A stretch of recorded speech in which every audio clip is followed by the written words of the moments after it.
Feche os olhos. Você está tentando não respirar. O ar dentro da caverna é úmido, pesado, sufocante. O cheiro de pedra molhada se mistura com suor antigo, couro gasto e fumaça de uma fogueira que já morreu há horas. Seus dedos pressionaram o chão frio enquanto você escuta passos lá fora, distantes, mas se aproximando. Você não consegue ver quase nada. Apenas sombras deformadas pelas rachaduras da rocha. O teto da caverna é baixo em alguns pontos. A pedra raspa seus ombros quando você se move. E ninguém ousa falar acima de uma sussurrada, porque se eles te ouvirem, acabou. E então o som para. Silêncio. O tipo de silêncio que faz o coração parecer alto demais. Agora, imagine isto. Você foi escolhido por Deus, ungido para ser rei. Mas em vez de um trono, você recebeu uma caverna. Em vez de honra, caçada. Em vez de paz, paranoia constante. É aqui que encontramos Davi. Não como o gigante que derrotou Golias, não como o rei lendário de Israel, mas como um homem escondido na escuridão, tentando sobreviver mais uma noite. E o mais assustador?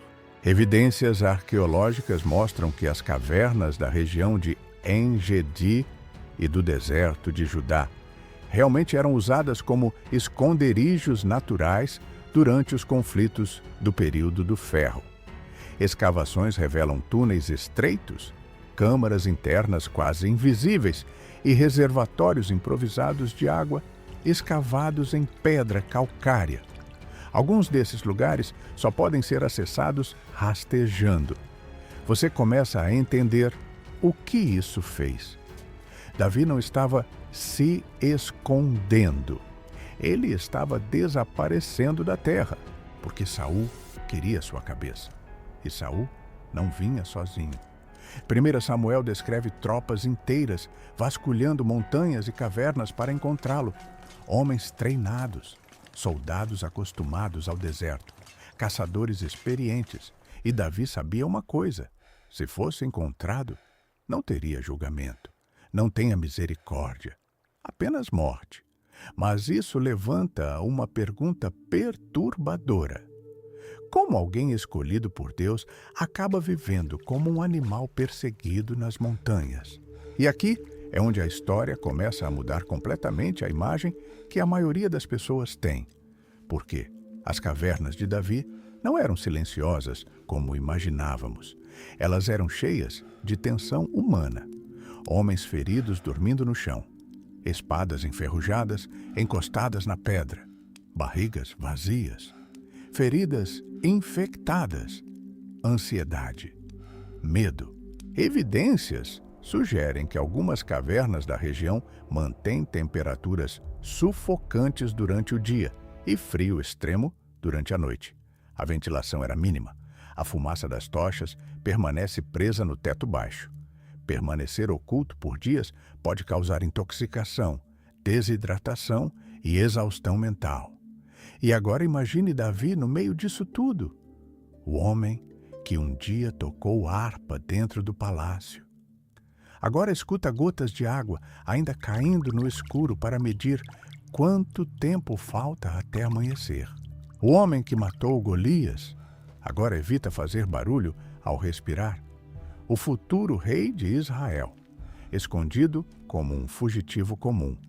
Mas isso não é nem a parte mais pesada, porque o pior inimigo dentro da caverna não era Saul, era uma dúvida, porque em algum momento da escuridão, a pergunta começa a surgir. Se Deus realmente me escolheu, por que minha vida parece amaldiçoada? E essa pergunta ecoava nas pedras da caverna mais forte do que os passos dos soldados lá fora. Mas o que Davi ainda não entendeu é que aquelas cavernas estavam fazendo algo com ele. Algo que o palácio nunca conseguiria fazer. Mas antes de entender a caverna, você precisa voltar ao momento em que tudo começou a desmoronar. Davi não nasceu fugitivo. Ele nasceu no campo. Antes da perseguição, antes da espada de Saul, antes das noites sem dormir, havia um jovem cuidando de ovelhas nas colinas de Belém. O vento batia seco contra o rosto, o cheiro era de lã, terra quente e capim esmagado. As mãos que um dia segurariam uma coroa, seguravam primeiro um cajado. Isso é tão importante, porque evidências arqueológicas mostram que Belém, no período do Ferro, era uma pequena região agrícola e pastoril nas montanhas de Judá. Casas simples de pedra, terraços de cultivo nas encostas, currais improvisados e rotas estreitas entre colinas formavam o mundo real de um jovem pastor. Davi cresceu nesse ambiente duro, onde sobreviveria, observaria rastros, conheceria sombras e perceberia perigos antes que eles aparecessem. Sem saber, ele estava sendo treinado para fugir. Mas isso ainda não é explicado porque Saul o odiava. A virada começa depois de Golias. Você consegue ouvir a multidão, mulheres cantando nas ruas, tamborins, vozes celebrando, poeira subindo sob os pés. E no meio da alegria, uma frase corta o coração do rei como lâmina. Saul matou milhares e Davi dezenas de milhares. A partir de dali, algo dentro de Saul se parte. Não era apenas inveja, era medo. Saul olhou para Davi e via o que estava perdendo. Favor, coragem, presença de Deus. O jovem que antes acalmava seu tormento com a harpa, agora se tornava uma ameaça viva ao seu trono. E aqui está o detalhe, que muitos esqueceram. Davi não tentou tomar o reino. Ele tentou servir Serviu no palácio. Lutou nas guerras de Saul. Casou-se com Mical, filha do rei. Tornou-se amigo profundo de Jonatas. Ele estava dentro da casa real, perto da mesa, perto da honra, perto da promessa. Mas isso levanta uma pergunta inquietante. E se o lugar que parecia interessante era, na verdade, o início da perseguição? Porque Saul não precisou ver Davi cometer traição. Bastou ver Deus favorecendo outro homem. As evidências sugerem que o poder real em Israel nesse período ainda era assustador, mais próximo de uma chefia tribal militarizada do que de uma monarquia consolidada como os grandes impérios ao redor. Isso significa que qualquer guerreiro popular pode ser visto como risco político.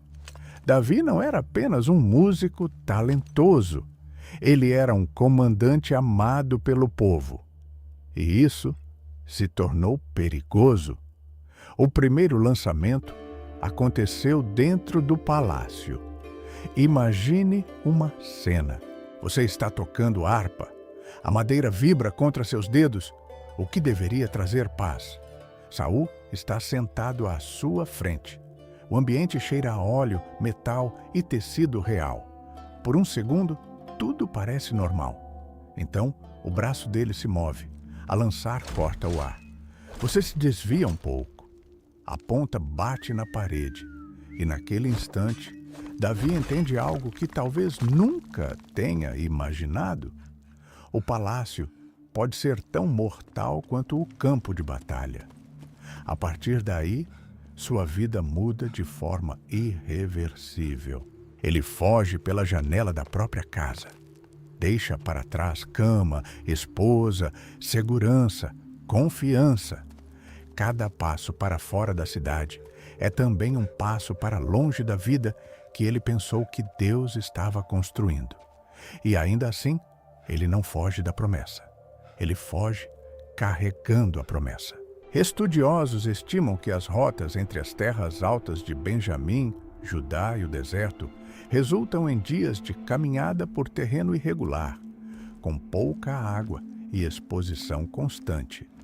Para um fugitivo, isso teve uma mudança noturna, esconderijos temporários, silêncio absoluto e dependência de quem ainda teve coragem de ajudar. Davi não sabia onde dormia.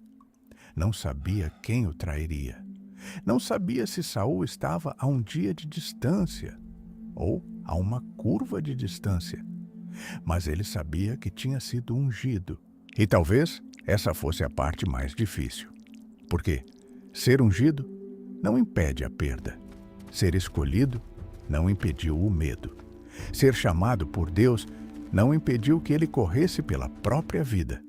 E agora, longe do palácio, longe da música, longe das celebrações, Davi começa a descobrir que a promessa de Deus nem sempre leva primeiro ao trono. Às vezes, leva à caverna. A vida dentro de uma caverna não começa com heroísmo, começa com desconforto. Você acorda antes do sol, mas porque não descansou. Você acorda porque seu quadril dói contra a pedra, porque uma capa enrolada no corpo não foi suficiente para segurar o frio da madrugada, porque alguém se mexeu no escuro e o som de couro raspando no chão fez todos prenderem a respiração. A sensação primeira é o gosto seco na boca. Depois vem o cheiro. Pedra úmida, cinzas antigas, suor acumulado, sangue seco em algum corte mal fechado, homens demais respirando o mesmo ar por tempo demais. Não há conforto, não há privacidade, não há canto seguro onde a mente consiga descansar completamente. E ainda assim, esse era o abrigo. Olhe mais de perto. As cavernas do deserto de Judá não eram quartos escondidos à espera de fugitivos. Eram formações irregulares em rocha calcária, abertas por erosão, rachaduras e fluxos de água antigos. Os arqueólogos descobriram que muitas cavernas da região tinham entradas estreitas e câmaras internas profundas, perfeitas para desaparecer da vista, mas visíveis para viver. Algumas protegiam do sol, outras retam calor. Quase todas as personalizações são adaptadas brutalmente. Você aprende rápido onde pode pisar. Uma pedra solta pode denunciar você. Um jarro quebrado pode cortar seu pé. Uma tocha acesa por tempo demais pode revelar fumaça na entrada. Então tudo vira cálculo. Quando acender fogo, ao desligar, quem busca água, quem vigia, quem dorme perto da entrada, quem fica no fundo, quem segura a espada, mesmo exausto. Davi não estava sozinho. Com o tempo, os homens se juntaram a ele. 1 Samuel fala de individualizados, aflitos, amargurados de espírito. Não era um exército bonito, era uma reunião de feridos. Gente que também havia perdido lugar, honra, estabilidade, futuro. Isso muda a cena, porque agora imagine liderar homens quebrados enquanto você também está quebrando por dentro. Mas isso não é tudo. Sobreviver ali, designs improvisados constantes. A água era o maior problema. No deserto de Judá, fontes como En-Gedi eram raras e preciosas. As evidências sugerem que grupos escondidos dependiam de nascentes, cisternas antigas, poças sazonais e odres de couro transportados em silêncio pelas trilhas. Um odre furado poderia significar sede. Uma rota descoberta poderia significar morte. Você segura o odre com as duas mãos, como se fosse ouro. A água tem gosto de couro, poeira e pedra, mas quando toca sua garganta, parece misericórdia. A comida é ainda mais incerta. Pães resistidos, grãos torrados, talvez figos secos, talvez algo com seque guido por aliados discretos, talvez nada. O estômago ronca no escuro e o som parece alto demais. Ninguém reclama muito, porque reclamação gasta força. E força é tudo. A roupa não seca direito. Uma barba crescente, uma pele racha. Os pés criam feridas abertas pelas pedras afiadas das trilhas. Durante o dia, O calor reflete nas encostas claras até o ar tremer. À noite, a temperatura cai e o corpo cansado começa a estremecer. Você abre a capa contra o peito e tenta dormir, mas o sono vem quebrado. Sempre quebrado. Porque um fugitivo não dorme de verdade. Ele apenas desliga por alguns minutos entre um medo e outro. Os estudiosos estimam que a região entre Adulão, Zif, Maon e Enredi era marcada por wadis, ravinas secas, penhascos e passagens naturais, capazes de esconder pequenos grupos, mas também capazes de aprisioná-los. Um caminho errado poderia terminar em parede de pedra. Uma nuvem de poeira distante poderia anunciar soldados. Então, os olhos de Davi precisam estar sempre atentos. Ele observa o céu para prever calor e chuva. Observa pegadas para saber quem passou. Observe o humor dos homens para evitar o desespero.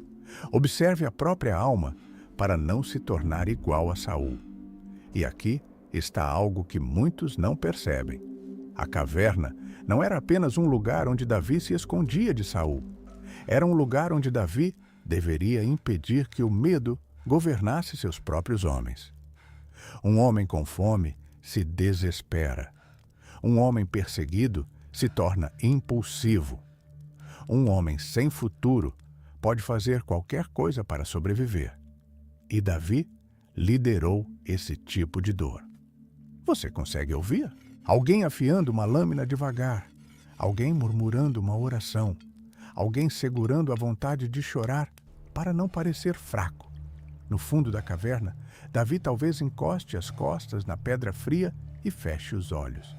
Não por descanso, mas para pensar. A promessa parece distante. O palácio parece outra vida. Samuel, o óleo da unção, os cânticos de vitória, tudo parece pertencer a outro homem. E isso levanta uma questão. O que acontece com a fé quando o corpo está exausto demais para sentir esperança? Porque é fácil imaginar Davi escrevendo salmos sob luz dourada, com inspiração suave e paz no coração. Mas muitos salmos nasceram em lugares como este, na garganta seca, sem corpo cansado, na mente pressionada, em cavernas onde cada som podia ser o início do fim. E talvez por isso suas palavras tenham tanto peso, porque não veio de teoria. Vieram de pedra, poeira, perseguição e noites em que ele não sabia se veria o próximo amanhecer. A sobrevivência de Davi não era romântica, era áspero, era improvisada, era diário. E quando o sol finalmente surgiu fora da caverna, ele não trouxe um rompimento completo. Trazia apenas uma nova pergunta: para onde fugir agora? E então vem a pior parte. Não é fome, não é pedra fria, não é a sede rasgando a garganta. É o momento em que você escuta um som lá fora e não sabe se é vento, animal ou soldado. Seu corpo reage antes da mente. Os músculos resistem. A mão procura a espada no escuro. Alguém perto da entrada se abaixa. Outro homem coloca a mão na boca de uma criança, ou de um ferido, ou de alguém respirando alto demais. Ninguém se move. A caverna inteira vira um peito preso, segurando o ar. Porque é aqui que isso muda. O medo de ser encontrado não é um medo rápido. É um medo que fica morando dentro do corpo. Ele transforma cada estado em ameaça, cada sombra em perseguidor, cada pássaro levantando voo em sinal de que alguém se aproxima. E Davi vivia assim, dia após dia. Evidências arqueológicas mostram que cavernas naturais no deserto de Judá frequentemente possuem entradas estreitas, curvas internas e câmaras ocultas que bloqueiam a visão de fora para dentro. Isso ajudava os fugitivos a se esconderem, mas também criava um problema terrível. Quem estava lá dentro, muitas vezes, não conseguia ver o perigo chegando até que ele estivesse perto demais. Você entende? A mesma pedra que protegia também prendia. O esconderijo poderia virar armadilha. Se Saul bloqueasse a entrada, não teria rota de fuga. Se seus homens foram descobertos no fundo da caverna, a escuridão que antes escondia Davi se tornaria o lugar onde ele morreria. E então acontece uma das cenas mais tensas da vida dele. Saul entra na caverna, não em outra caverna, na mesma. 1 Samuel 24 coloca Davi e seus homens escondidos nas partes mais profundas, enquanto Saul entra sem saber que está a poucos passos do homem que procura. Imagine o peso desse instante. O rei que quer matar você está ali, tão perto que talvez você consiga ouvir sua respiração. Talvez consiga ver a silhueta dele contra a luz da entrada. Talvez consiga sentir seus próprios homens olhando para você, esperando uma ordem. Uma ordem. Apenas uma. E tudo poderia acabar. O que a maioria das pessoas sente falta é disso. Davi não estava apenas sendo testado pelo medo de morrer. Ele estava sendo testado pela oportunidade de matar, porque seus homens interpretaram aquele momento como excepcional. Para eles, Deus havia entregado Saul em suas mãos. Uma lógica parecia perfeita. O perseguidor entrou sozinho, vulnerável, dentro do esconderijo do perseguido. Mas Davi se move de outro jeito. Devagar, quase sem som. A pedra fria toca seus joelhos. A mão segura a lâmina. Ele se aproxima de Saul no escuro. Cada centímetro pode denunciá-lo. Um cascalho solto, uma respiração errada, um tecido raspando na rocha. E então Davi corta apenas a ponta do manto de Saul, não a garganta, ó manto. As evidências sugerem que mantos reais e vestes externas tinham forte valor simbólico no antigo Oriente Próximo. A roupa de um rei representava status, autoridade e identidade pública. Ao cortar a borda do manto, Davi não estava fazendo um gesto pequeno. Ele estava segurando na mão uma prova silenciosa de que poderia ter levado a vida de Saul. Mas não tomou. É isso precisão a expectativa. Porque na caverna Davi tem a chance de sair da perseguição pela violência. Mas ele escolhe sair pela consciência. Mesmo assim, depois de cortar o manto, o coração dele pesa. O texto bíblico diz que Davi ficou ferido por dentro. Não porque havia matado Saul, mas porque havia tocado no sinal de sua autoridade. Pense nisso. Davi estava sujo, cansado, caçado, ameaçado, injustiçado. E ainda assim, se decidiu a se tornar cruel. Mas a tensão não termina ali. Saul sai da caverna. Davi espera. Depois se levanta e vai até a entrada. Agora, a luz bate no rosto dele. Seus homens estão atrás. O vale se abre diante dos olhos. Saul ainda está perto o suficiente para ouvir. E Davi gritou: "Meu senhor, o rei!" Nesse momento, ele revelou que estava ali o tempo todo. Ele transforma o esconderijo em tribunal, não com espada, na verdade. E talvez esse seja o instante mais perigoso de todos, porque Davi acabou de mostrar a Saul que poderia tê-lo matado. E agora depende da ocorrência de um homem assustador, paranoico e armado. A caverna fica para trás, mas o medo não, porque mesmo depois desse encontro, Saul continua perseguindo e Davi continua fugindo. Só que agora existe algo novo dentro dele. Ele descobriu que o perigo não foi encontrado apenas por Saul. O perigo maior foi moldado por Saul. E, na escuridão daquela caverna, Davi venceu uma batalha que ninguém do lado de fora viu. O corpo humano não foi feito para viver em alerta constante. Depois de semanas fugindo, algo começa a quebrar dentro de você. Os olhos ardem o tempo todo. O sono nunca é profundo. A mente continua acordada mesmo quando o corpo é apagado por combustão. Cada som parece ameaçador. Cada silêncio parece suspeito. Você começa a imaginar passos onde não existem passos. E talvez tenha sido exatamente assim com Davi. Porque a Bíblia mostra algo que muitos ignoram. O homem segundo o coração de Deus também chegou perto do distúrbio emocional. Olhe mais de perto. Os salmos escritos durante o período da perseguição não são como palavras de um homem confortável.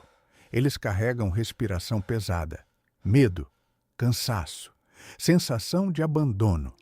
Em vários momentos, Davi descreve a si mesmo chorando durante a noite, sentindo os ossos consumidos, a alma perturbada, o coração desfalecendo dentro dele.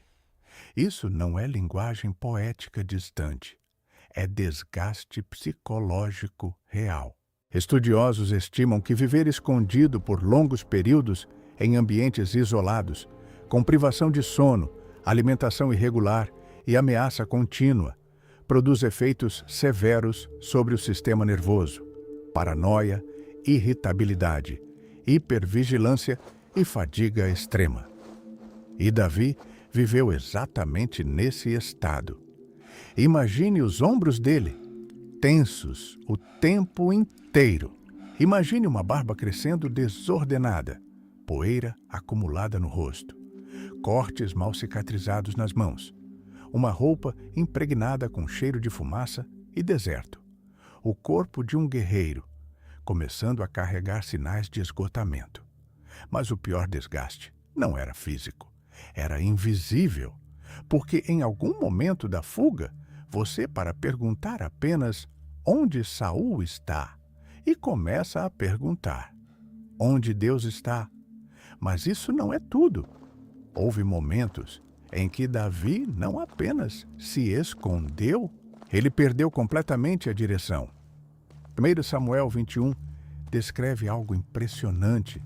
Davi foge para território filisteu, justamente entre os inimigos que ele havia destruído a vida inteira. O homem que derrotou Golias agora atravessa terras filisteias, tentando sobreviver. Isso já seria humilhante ou bastante. Mas então acontece algo ainda mais doloroso. Ele dedo insanidade. Imagine uma cena. O futuro rei de Israel arranhando portas, deixando a saliva escorrer pela barba, tentando parecer mentalmente perturbado para não ser morto.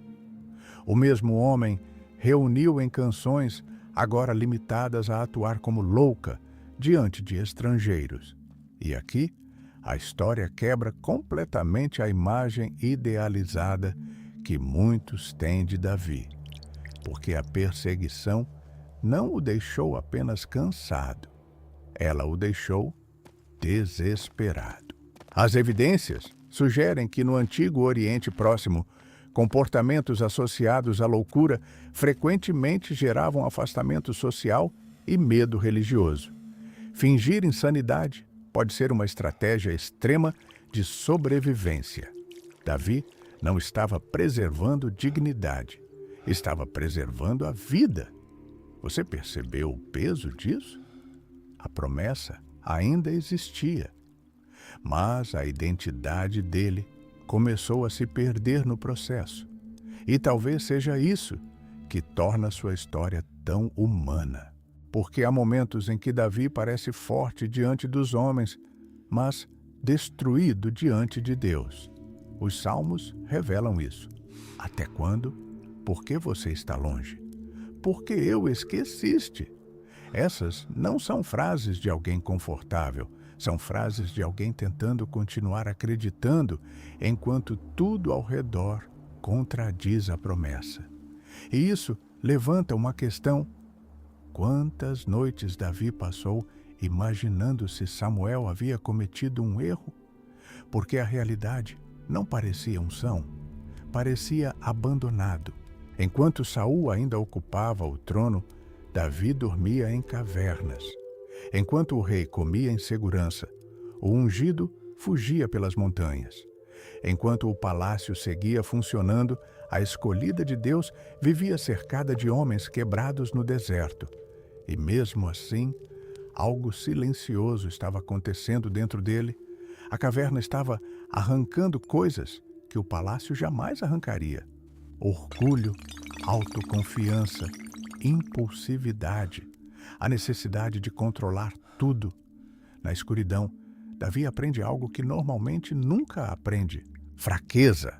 Arqueólogos descobriram que muitas cavernas do deserto de Judá possuem marcas de ocupação temporária, incluindo áreas de fogo improvisadas, fragmentos de armazenamento e espaços limitados, onde grupos inteiros precisam coexistir em extrema limitação. Não havia espaço para individualismo ali. Sobreviver, dependência mútua. E talvez pela primeira vez na vida, Davi percebe que não consegue salvar a si mesmo. A espada não resolve tudo. A coragem não resolve tudo. O talento não resolve tudo. Existe um tipo de escuridão onde apenas Deus consegue sustentar a mente de alguém.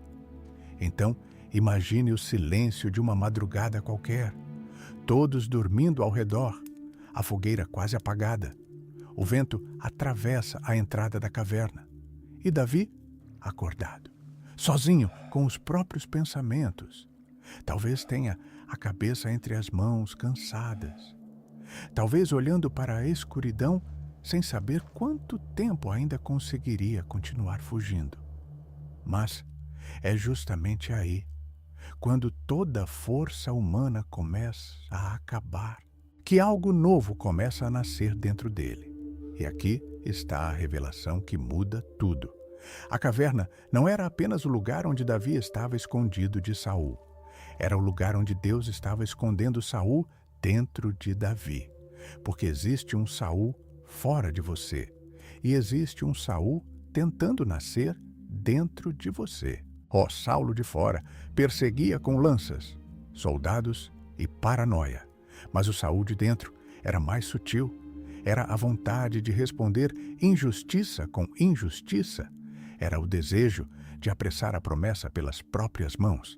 Era a voz dizendo: você tem razão, você sofreu demais. Agora pode fazer qualquer coisa para vencer.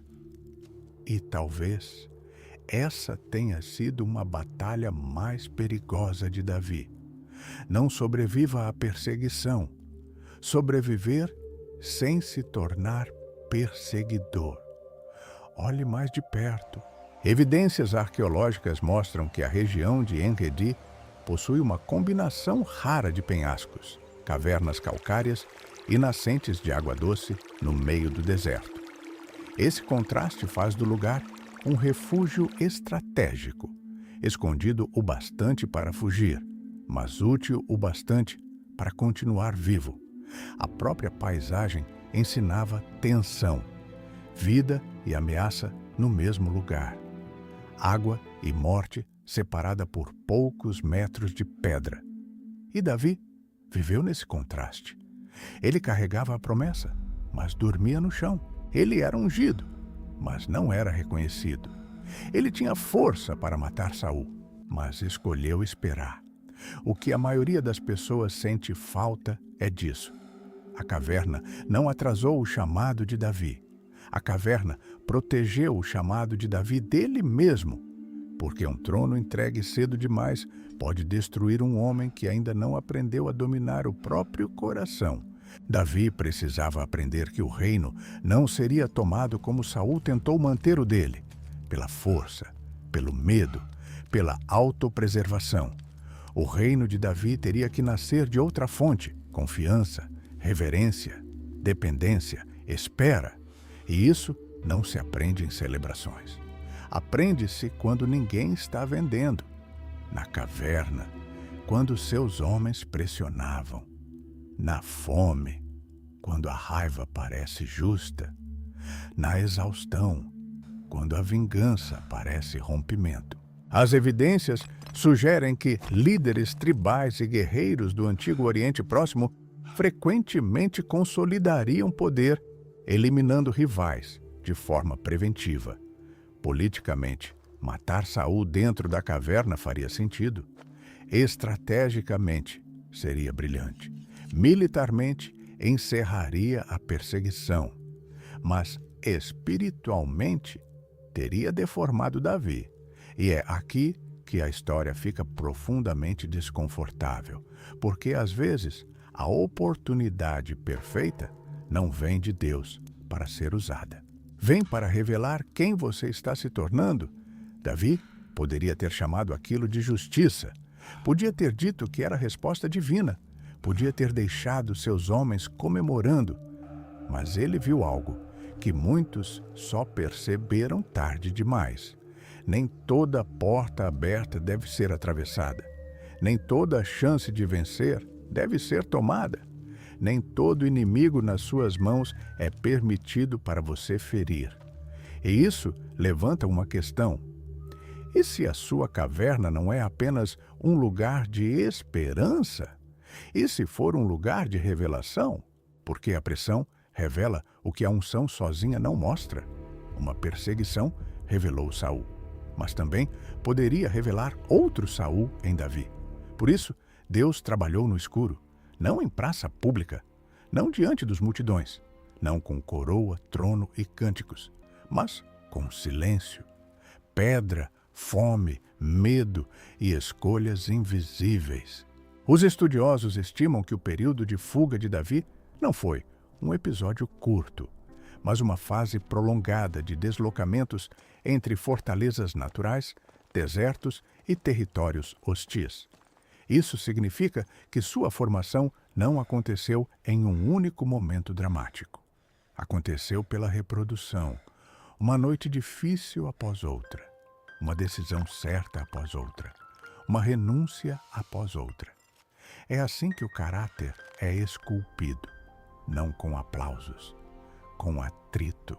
Como a pedra calcária sendo marcada lentamente por ferramentas simples, Davi foi formado pelas indicações que o destruímos. Cada dia, sem vingança, aprofundava algo. Cada noite, sem desistir, fortalecia algo. Cada fuga, sem perder a fé, criou dentro dele um tipo de rei que Israel ainda não conhecia. A caverna não era o oposto do trono, era a oficina do trono. O palácio ensinaria Davi a governar pessoas, mas a caverna ensinou Davi a governar a si mesmo. E antes que Deus confiasse Israel às mãos de Davi, Davi provavelmente entregará suas próprias mãos a Deus. Talvez a parte mais difícil da caverna seja esta. Deus parece perto o suficiente para ter prometido, mas longe demais para explicar. Você está ali no escuro, com as costas encostadas na pedra fria, ouvindo homens cansados respirando ao redor. Uma noite caiu sobre o deserto de Judá. Lá fora, o vento passa pelas rachaduras como uma sugestão antiga. Dentro, uma pequena chama de uma lâmpada de óleo treme, lançando sombras contra a parede. E você tenta falar, mas as palavras não vêm bonitas. Elas vêm quebradas. Até quando, Senhor? E talvez seja por isso que os salmos de Davi ainda atravessam séculos. Eles não foram escritos apenas por um rei em segurança. Muitos nasceram de um homem escondido, pressionado, ferido, tentando continuar crendo quando tudo parecia contradizer Deus.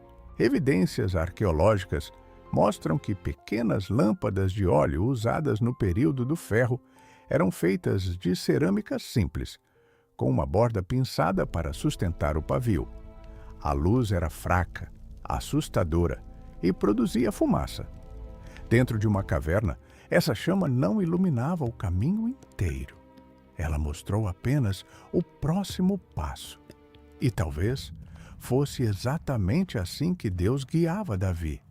não revelando o palácio, apenas mantendo uma pequena luz acesa no escuro. Mas isso não é tudo, porque existe uma enorme diferença entre estar abandonado e estar sendo formado em silêncio. Davi poderia não ver o trono, mas Deus via. Davi poderia não entender a fuga, mas Deus estava usando cada noite para revelar algo que a vitória contra Golias jamais conseguiria produzir. Confiança sem placaria, adoração sem conforto, obediência sem explicação. As evidências sugerem que refúgios como Adulão e En-Gedi estavam próximos de rotas naturais, fontes de água e áreas de difícil acesso, permitindo sobrevivência, mas exigindo vigilância contínua. Em outras palavras, Davi vivia em lugares onde poderia continuar vivo, mas nunca relaxar totalmente. E talvez você conheça esse lugar. Não há uma caverna de pedra, mas uma fase da vida em que você sobreviveu, sem descansar de verdade. Você acorda, faz o que precisa ser feito, sorri para algumas pessoas, responde mensagens, continua caminhando. Mas por dentro existe uma pergunta que ninguém escuta. Deus, por que ainda estou aqui? Olhe mais de perto. A caverna de Davi nos ensina que a presença de Deus nem sempre vem como saída imediata. Às vezes, vem como força para permanecer inteiro, enquanto a saída ainda não aparece. Deus não tirou Davi da caverna no primeiro dia, mas não deixou que a caverna tirasse Deus de Davi. E essa é a diferença entre sofrimento que tristeza e sofrimento que transforma. Porque quando tudo que sustentava sua identidade é removido, posição, reconhecimento, segurança, controle, sobra uma pergunta essencial. Quem é você quando ninguém está vendendo? Davi descobriu essa resposta no escuro, não diante de soldados comemorando, não com mulheres cantando seu nome, não segure a cabeça de Golias, mas em noites silenciosas, quando a única coisa que ainda podia fazer era confiar. E isso levanta uma questão. E se Deus não estiver atrasado? E se Ele está trabalhando em uma camada que você ainda não consegue enxergar? A caverna parecia interrupção, mas era preparação. Parecia abandonado, mas era proteção. Parecia fim, mas era ventre. Porque algumas promessas não nascem em lugares confortáveis. Elas são geradas em pressão, silêncio e esperança. Como água escondida dentro da rocha, Deus estava abrindo em Davi uma profundidade que só apareceria anos depois, quando ele finalmente se tornou rei. Estudiosos estimam que a monarquia israelense seja mais do que habilidade militar. Um rei julgar conflitos, unir tribos, investir internamente e resistir à tentativa de poder absoluto. A caverna revelou a Davi o olhar para homens quebrados sem desprezá-los, porque ele também conheceu o quebranto. E talvez essa seja uma transformação mais profunda. Davi não saiu da caverna apenas mais forte. Saiu mais humano, mais dependente, mais consciente de que o poder sem quebrantamento vira tirania. Então, quando você atravessar sua própria estação escura, lembre-se disso. A ausência de respostas não significa ausência de Deus. A demora não significa exclusão. O esconderijo não significa esquecimento. Às vezes, Deus está fazendo no escuro aquilo que sustentará você quando a luz voltar. E talvez a pergunta não seja apenas: quando você vai sair desta caverna? Talvez seja: quem estou me tornando enquanto ainda estou aqui? E no fim, talvez a pergunta mais importante não seja onde estava Saul. Talvez esteja onde está sua caverna. Porque todos nós temos algum tipo de esconderijo, um lugar interno onde você tenta continuar respirando enquanto ninguém percebe o peso que carrega. Você sorri, responde, segue, trabalha, mas por dentro existe uma parte sua encostada na pedra fria, perguntando se Deus ainda se lembra. Olhe mais de perto. As cavernas do deserto de Judá ainda existem. A rocha calcária ainda guarda marcas de abrigo, fuga e sobrevivência. As evidências sugerem que esses refúgios continuaram sendo usados por gerações, porque a geografia oferece o mesmo paradoxo: esconderijo e prisão, proteção e limite, silêncio e perigo. E talvez seja assim com você também. O lugar que parece atrasado pode estar protegendo algo que ainda não está pronto para nascer. Uma fase que parece escura pode estar formando uma força que a luz pública exigirá depois. Davi entrou na caverna como fugitivo, mas saiu dela como alguém que aprendeu a não matar para chegar mais rápido ao que Deus prometeu. E isso muda tudo, porque Deus não estava apenas preparando um rei para o trono, estava preparando um coração para não ser destruído pelo trono. Mas isso não é tudo. A caverna de Davi aponta para uma verdade difícil. Às vezes, Deus não muda primeiro o cenário. Ele muda quem você está dentro dele. Então, se hoje você está cansado, escondido, incompreendido, perseguido por pressão que ninguém vê, talvez a sua história ainda não tenha acabado. Talvez você não esteja enterrado. Talvez você esteja sendo formado. E quando a porta da caverna finalmente se abre, você não sai apenas aliviado. Que você saia diferente, mais profundo, mais humilde, mais inteiro. Se essa história contou com você, deixe o like, inscreva-se no canal e compartilhe com alguém que está atravessando uma caverna em silêncio. E me diga nossos comentários. Qual é a caverna que Deus está usando para formar você hoje?